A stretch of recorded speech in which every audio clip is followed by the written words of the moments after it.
Hi, y'all. Good Monday afternoon. It's Rick here with another message from Uncommon Communion. Let us begin as we always begin by recognizing, realizing, affirming, and leaning into the reality that we are all always and everywhere in the holy presence of God and each other. So I come to you today with some urgency. It's a terrible day if you have money in the stock market. Tariffs are insane. We know that is happening. I want to, though, bring your attention to something else that is even more significant, and that has to do with Kilmar Abrego Garcia. I hope you know that name. I hope you know his story. This was the El Salvadoran father of a 5-year-old autistic child who the government, without due process, without any sort of care, sent him to that horrible prison in El Salvador. And the government, in a court filing, admitted that it was an error. He was not supposed to be sent. And the judge in the case, ordered that the government, the Trump regime, return this innocent man who is there unjustly and in error, that they return him by 11:59 Eastern tonight. Well, the government filed a brief over the weekend saying they can't do that. They can't talk to El Salvador. He's not in our custody anymore. And the judge called garbage on that. She said, no, that does not suffice. That does not hold water. He must be returned. The latest is that the Trump regime has appealed to the Supreme Court to adjudicate this decision. So we will have some word later today about whether the Supreme Court is going to get involved, or whether they're going to let the lower judge and her ruling stand. Regardless, well, there's two things here. One is, if it goes to the Supreme Court and the court overrules the judge, that the Trump regime does not have to send back Abrego Garcia, then we are in serious, serious trouble. And I'll get to that here in a moment. The other option is that the court rules in favor of supporting what the judge has done, the order for the return. Or another option is the Supreme Court chooses not to get involved. In that case, we'll call that option B. Another serious thing could arise. So let's talk about option A and what the problem is here. If the Supreme Court rules that Trump does not need to follow this justice's order or to return this wrongly sent man, we are in serious, serious trouble as a nation. Because what this means, what has happened here, you may recall, again, rewinding it a little bit further back, Trump declared the aliens, this Alien Act that is only used in wartime, saying that we are at war with these Venezuelan gang members, to be able to suspend due process. He threw people onto 2, perhaps 3 planes, flew them to this maximum security prison in El Salvador, really a concentration camp, very much like a gulag. And the judge ordered, another judge, a different judge than the one we're talking about, ordered that was unconstitutional. And there was some questions about whether or not those planes needed to return. The judge said they should have. Nevertheless, the people were sent there. And again, without any due process, without knowing who they are, there are questions about people who are innocent being on those planes. That was number one. Then, a little bit later, the government came back and said that this Kilmar Abrego Garcia was not supposed to have been sent there, and he was sent there. Here's the thing, y'all. They are sending people without due process. The government keeps saying, especially even with Kilmar Abrego Garcia, the government keeps saying, well, he's this gang member, MS-13, this other gang, right? And that we have evidence. The government keeps saying we have evidence. Well, here's the thing, y'all. If they have evidence, they need to show it. They need to put it in front of a judge and show it to all of us. The fact that they're not showing evidence means that they most likely don't have it. They're saying, trust us. Well, you know what?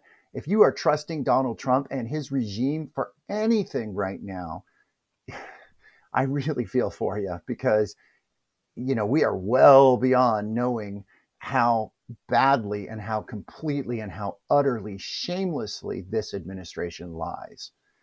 So we are coming down to a turning point here, because what needs to happen? The judge said he needs to be returned by 11:59 this evening. We'll see what happens with the Supreme Court. If if the decision stands, okay, either the Supreme Court says it does, or they ignore it, we're at a crisis point.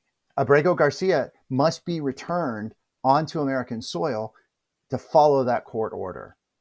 If he is not, we are truly at that point at a constitutional crisis where the Trump regime is disobeying a court order, right? And not just disobeying a court order with, something kind of frivolous as far as, doing job layoffs or things like that, which are terrible, right? Those are people that are affected. But this is one individual who should not have been sent there, we have no idea. He can't contact people. He can't contact his lawyer. We have no idea what is happening to him. We put him there. Trump is told to return him. We will see what happens. So I'm not going to get ahead of myself and say what we need to do as far as, what happens if Trump doesn't follow this order. If Abrego Garcia isn't back on U.S. soil tonight, we will have to see. That said, we need to be prepared, y'all, because that will be a pivotal moment, a watershed moment that we will be facing. I want to close today this urgent message. And again, there's little we can do right now at this very moment than pray. We could call our senators, we could call our congresspeople, we can always do that. At this point, it's clear where the ball is. And at this point, we are just really waiting to see what comes next and waiting to see if the deadline is met. So we pray for this man. We pray for others who are in that prison that we sent there, who are very likely innocent. We've heard other stories of that.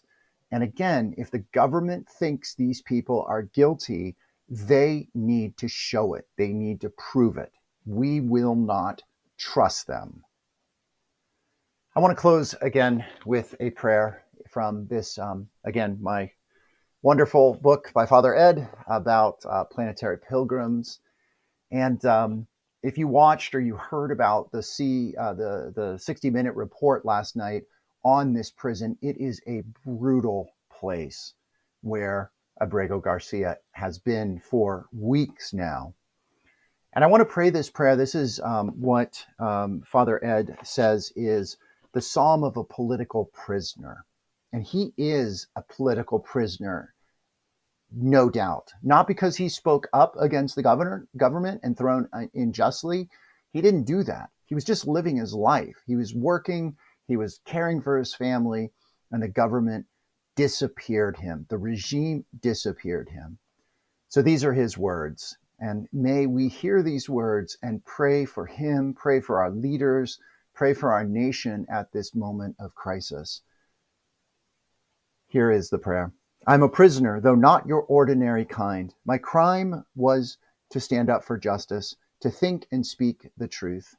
I'm cut off and isolated, lost to my family and friends, a hostage of hatred, now only the political plaything of sadistic keepers before whom I hang naked, so that they can play with their cruel toys of torture.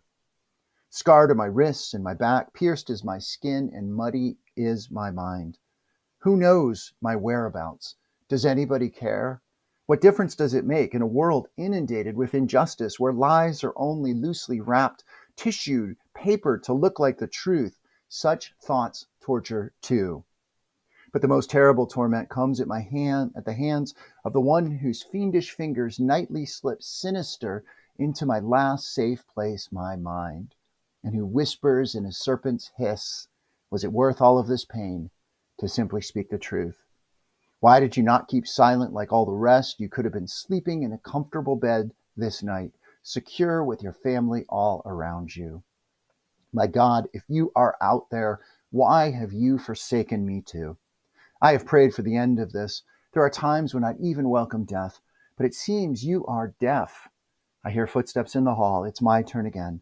Back to the devil's playground. Yeah, I know that's harsh, and I know it's tough to hear.